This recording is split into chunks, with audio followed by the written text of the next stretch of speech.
Right, going back to the top story we're tracking here on DD India News are the Iran protests. Joining us is Ambassador Anil Kumar Trigunait, a former Indian envoy to Jordan, Libya and Malta. Ambassador, welcome to DD India News Hour. Now, I have about 6 or 7 broad questions that I think should address the protests, Iran's ties with the world at large, and of course, India-Iran relations. Let me start with the first question first. Do you think the protests have reached a tipping point? It looks like whatever reports one is getting that they are declining gradually, which means that the regime has been able to inform the people that there is a bigger threat from outside.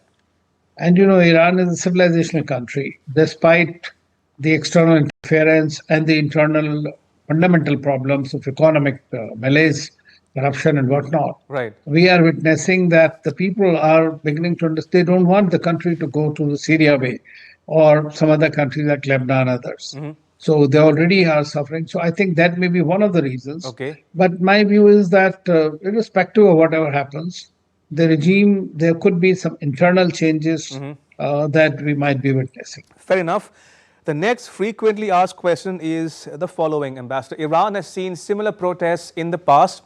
Now, what is it about these protests that make them different from previous ones?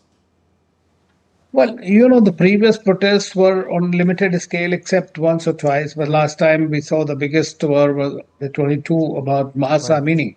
That was about hijab and all. And you have seen that the regime changed. They stopped enforcing hijab.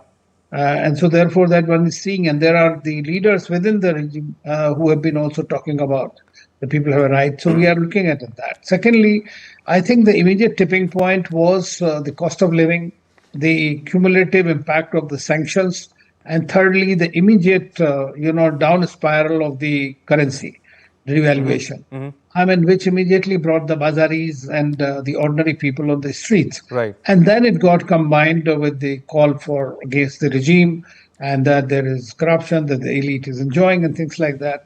But what we are witnessing is that this time both the army and the IRGC have unified that the external threat is bigger than their domestic threat. And thirdly, the government has agreed that this is their problem and they have to resolve it. And talking about the regime, Ambassador, do you fear a violent crackdown is imminent? Well, I think that they are going in a very guarded manner. So many people have been killed, but you know, there's a big disinformation campaign also going on, especially from the West. No doubt there are body bags that have been shown on both sides. 100-odd policemen have also been killed. But at the same time, I believe that they will try to avoid a heavy hand because that could go either way. Fair enough. And talking about Iran's relations with the world at large, Ambassador, you think foreign governments are fanning these protests? Well, it's not me thinking, it's President Trump's own statement. You know, when you say that if you take action against the protesters of the violence used by the state, then he will intervene. Or for that matter, Israeli Prime Minister asking people to rise. So those are direct interventions. I mean, this is happening. At the same time, the other governments like the Chinese are saying that if there is a regime change agenda or there is an intervention that they will not sit idly by. Russians have been trying to help them. And so the Iran, Russia, China, those ties are pretty strong in that sense. And most of the Islamic world is not in favor of, this Iran is being attacked or, the kind of things that President Trump had been talking about.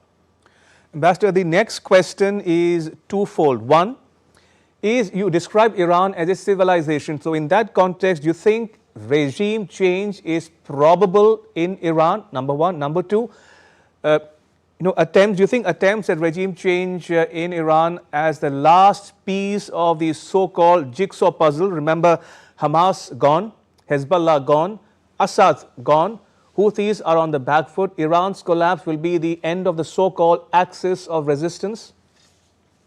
Well, axis of resistance effectively is decimated today, which was giving Iran an asymmetric advantage, and that was spreading across Shia-Sunni divide, as you know. There were Sunni countries also part of it.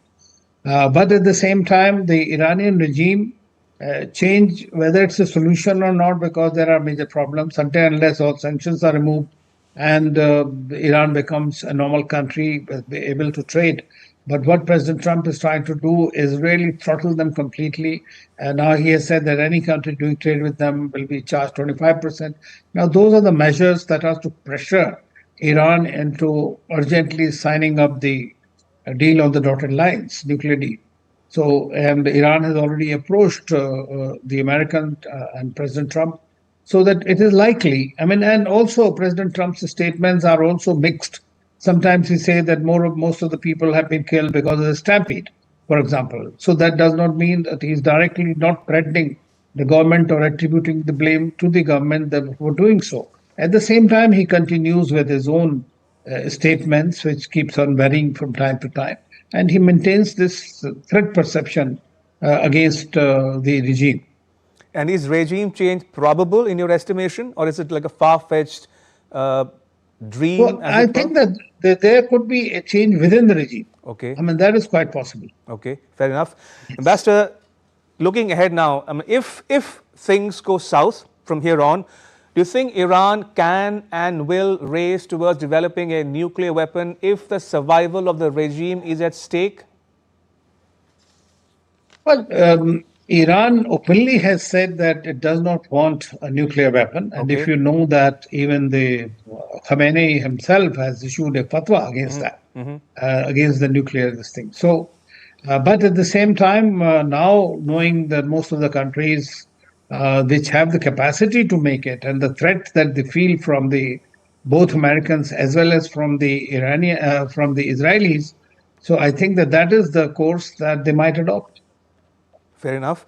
And looking at it from an Indian perspective, Ambassador, what are India's stakes in Iran really, in terms of political ties, economic ties, and people-to-people ties?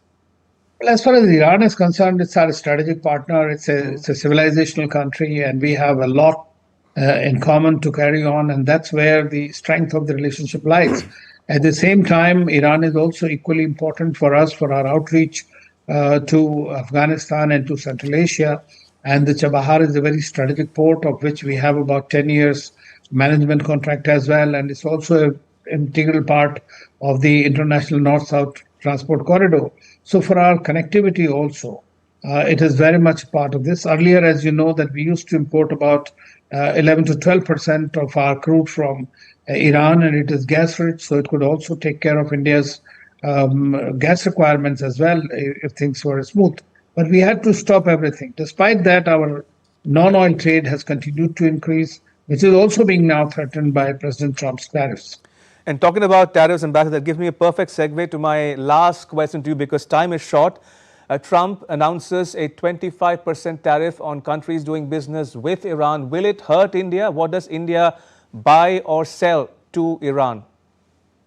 Most of the things we are supplying to them are the pharmaceuticals, the food products, and some chemicals and organics and all.